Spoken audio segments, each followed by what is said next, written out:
الحمد للہ وکفا والصلاة والسلام علی عبادہ الذین اصطفى اما بعد فاعوذ باللہ من الشیطان الرجیم بسم اللہ الرحمن الرحیم وقال الرسول یا رب ان قوم اتخذوا هذا القرآن مہجورا۔ ایک دفعہ درود شریف پڑھ اللہم صلی علی سیدنا و مولانا محمد وبارک وسلم وسلم علیہ۔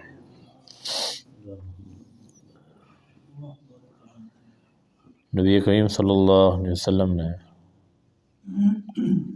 اپنی امت کے بارے میں اللہ تعالیٰ سے ایک شکوہ کیا۔ اللہ تعالیٰ نے اس کو نقل کیا قرآن مجید میں۔ وہ شکوہ یہ ہے کہ رسول اللہ صلی اللہ علیہ وسلم نے اپنے رب کو عرض کی، اے میرے رب، میری قوم نے قرآن کو چھوڑ دیا، قرآن پہ عمل نہیں کیا۔ اس پر پھر اللہ تعالیٰ نے آگے تسلی دی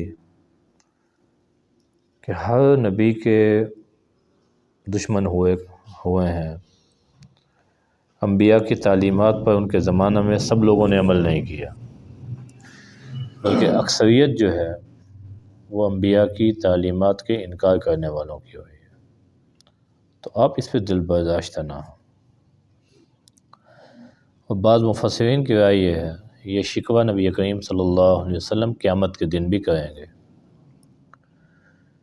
قیامت کے دن بھی آپ علیہ السلام اللہ تعالیٰ سے یہ شکوہ کریں گے کہ میری قوم نے میرے بعد قرآن مجید پر عمل نہیں کیا۔ حضرت انس رضی اللہ تعالیٰ عنہ سے ایک حدیث بھی منقل ہے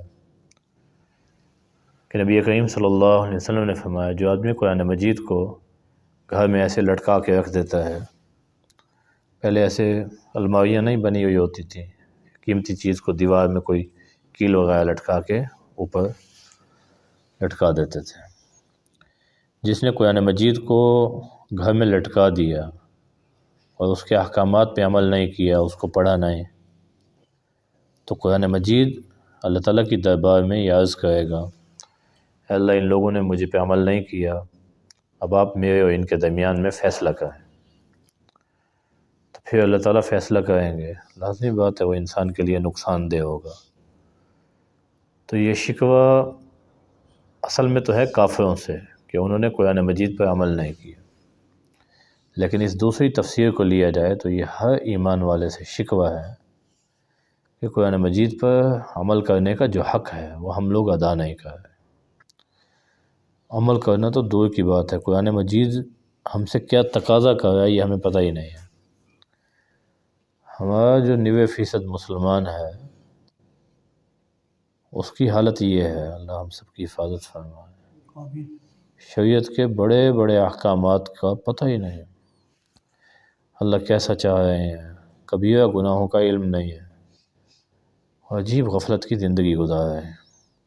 تو رسول اللہ صلی اللہ علیہ وسلم کا یہ شکوہ بالکل بجا ہے اور یہ ہمیں لے ڈوبے گا، اللہ عافیت فرمائے۔ اسی طرح ایک اور روایت نقل کی گئی ہے، نبی کریم صلی اللہ علیہ وسلم نے فرمایا، ہر نبی کے زمانہ میں اس نبی کی طریقے پر عمل کرنے والے ساتھی اور حواری خاص لوگ ہوتے ہیں، پھر جب وہ نبی چلے جاتے ہیں اس کے بعد ایسے برے جانشین آتے ہیں، ایسے ناخلف آتے ہیں جو انبیاء کے طریقے کو تبدیل کر دیتے ہیں۔ آپ نے فرمایا جو آدمی ان کے خلاف ہاتھ سے جہاد کرے وہ بھی مومن ہے، جو آدمی ان کے خلاف اپنی زبان سے جہاد کرے فرمایا وہ بھی مومن ہے، اور جو آدمی اپنے دل سے جہاد کرے فرمایا وہ بھی مومن ہے۔ کم از کم اتنا تو ہو کہ اس کو یہ تو پتہ ہو نا کہ حلال اور حرام کیا ہے۔ اب وہ دوسروں کو حلال پہ نہیں لا سکا تو کم از کم حرام والے کو برا تو سمجھے کہ یہ غلط کام کر رہا ہے۔ وہ سب کو نیکی کی طرف نہیں لا سکا، اس کو اتنا تو علم ہو کہ یہ گناہ کا کام ہو رہا ہے اور اس سے دل میں نفرت ہو۔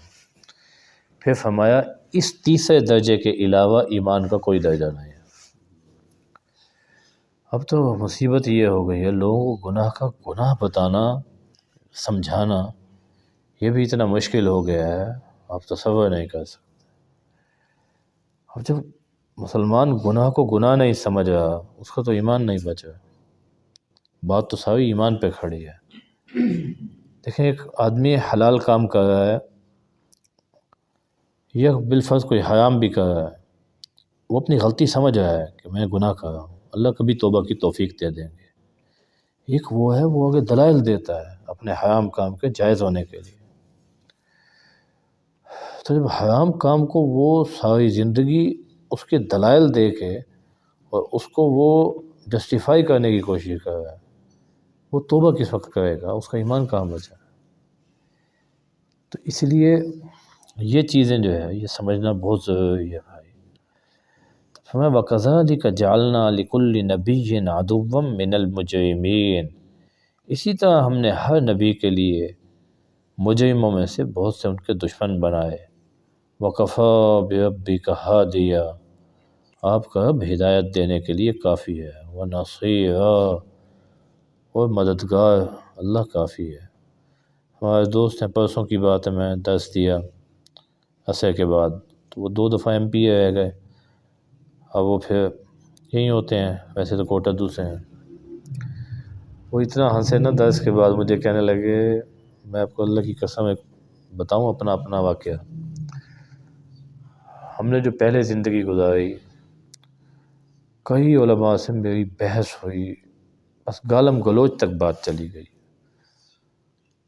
ہمیں گناہ کا گناہ ہونا یہ سمجھانا اتنا بڑا مشکل تھا، آپ اس کا تصور نہیں کر سکتے۔ کہتے اب میں استغفار کرتا ہوں پچھلی زندگی پہ کہ یار میں کیا تھا، یعنی اللہ تعالیٰ نے مجھے پہ کتنا کرم کر دیا ہے۔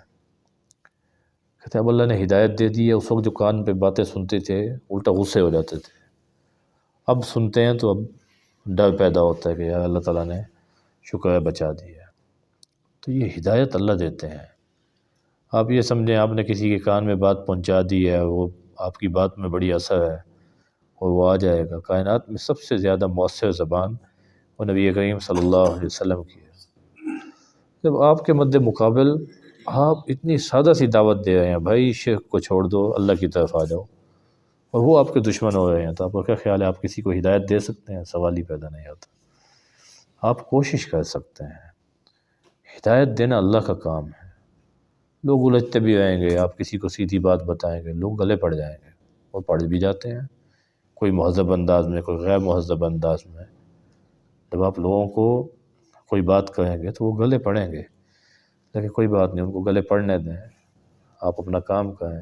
وَكَفَىٰ بِرَبِّكَ هَادِيًا، ہدایت آپ کے ہاتھ میں نہیں ہے۔ دوسری جگہ فرمایا اِنَّكَ لَا تَهْدِي مَنْ أَحْبَبْتَ وَلَٰكِنَّ اللَّهَ يَهْدِي مَن يَشَاءُ، آپ جس کو چاہیں آپ ہدایت نہیں دے سکتے، آپ نے پہنچانا ہے، لیکن اللہ جس کو چاہتے ہیں اپنے بندوں میں سے ہدایت دیتے ہیں۔ تو ہدایت اللہ کا کام ہے، اللہ کا کام ہے۔ لوگ ایسے ایسے تصورات میں زندگی گزار رہے ہیں، بندہ سوچے تو کہتے ہیں یار یہ پتہ نہیں کیسی حماقت ہے، پتہ نہیں کس چکروں میں پڑے ہوئے ہیں۔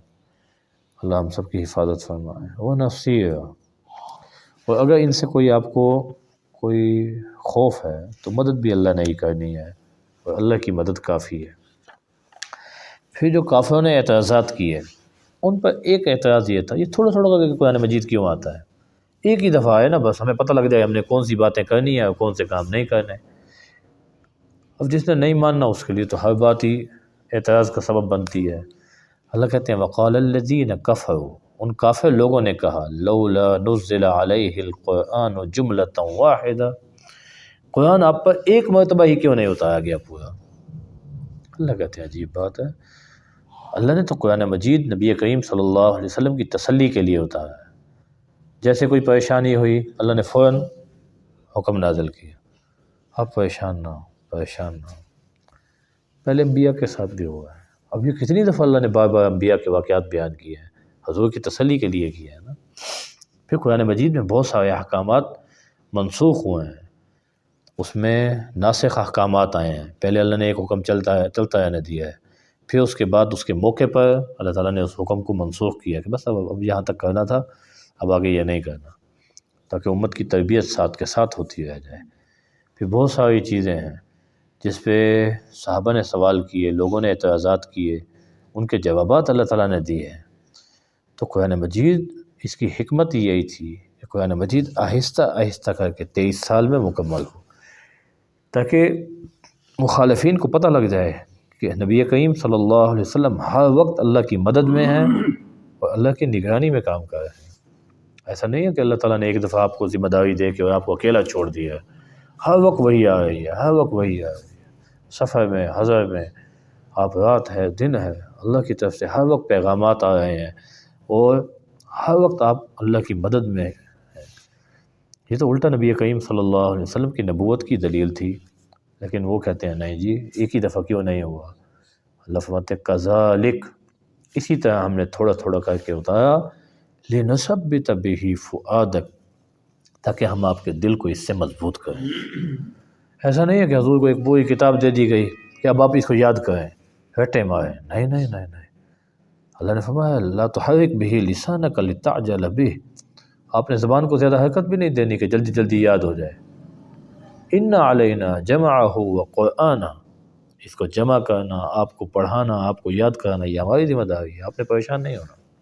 اللہ تو اتنی سی بھی پریشانی برداشت نہیں کرے حضور کی۔ اب پوری کتاب دے دی جاتی بھئی آپ پہلے اس کو خود یاد کریں پھر امت کو یاد کروائیں، نہیں۔ اللہ تعالیٰ نے تھوڑا تھوڑا کر کے نبی کریم صلی اللہ علیہ وسلم پہ اتارا ہے، تاکہ آپ علیہ السلام کو بوجھ نہ محسوس ہو، آپ کی طبیعت پہ کوئی وہ نہ ہو، اور پھر احکامات سارے آ جائیں گے تو پھر امت کی تربیت کیسے ہوگی۔ اللہ نے تھوڑے تھوڑے امت کی تربیت کی ہے کہ پہلے یہ حکم، پھر یہ حکم، پھر یہ حکم، تاکہ ان پر دین پہ چلنا یہ آسان ہو جائے۔